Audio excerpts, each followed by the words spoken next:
Kushone obevumbulula izangoma ezingamaqola kwiTV. Umethulo hlelo lweMoja Love olubhikishelwe izangoma ngenyanga edlule. Ifike kobela udlulile emhlabeni ngoLwesibili ekuseni emuva kokugula isikhashana. Izindaba zokudlula emhlabeni kukaSthembele Gogo Mathambo Gaju ziqinisekiswe yiMoja Love ngesitatimende esisabalalise ezinkundleni zokuxhumana. UGogo Mathambo ushone ngoLwesibili ekuseni emuva kokugula isikhashana. Ukushona kwakhe kube wudume lwengozi esiteshini njengoba ebenekhono nothando lokwenza umehluko emphakathini. UGogo Mathambo ukhombise isibindi ngovumbulula izangoma nokubela abangamaqola kanye nenkohlakalo eyenzeka kulo mkhakha. Isiteshi sidlulisa amazwi enduduzo emndenini kubangani nabalandeli bakhe.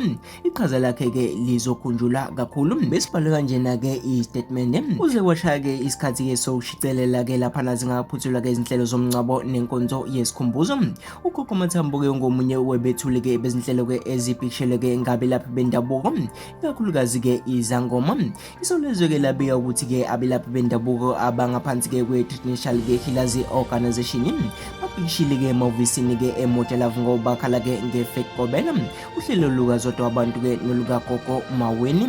Okhulumela abalaphi bendabuko uzanele mazibuko wathi bafuna zikhishwe lezi zinhlelo emoyeni ngoba zehlisa isithunzi sobungoma. Izangoma mbumbulu zingosomahlaya futhi zicikela phansi isithunzi sethu njengezangoma.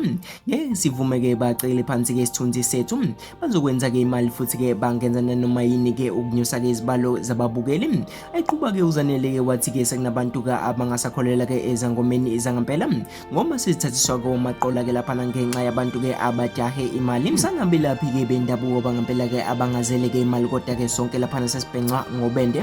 Washo kanjena uzanele. Ukhulumela iMoja Love unonzwakazi Cekete uqinisekisile ukuthi zimashile izangoma kodwa wathi basahlela uba nomhlangano nazo. Wenza ukuthi ilezi indaba ezibhlungu esithola zona. Mina sengiphuma njalo ngiyintatheli yaku YouTube. Ahlangane khona lapha phansi kuma comment section.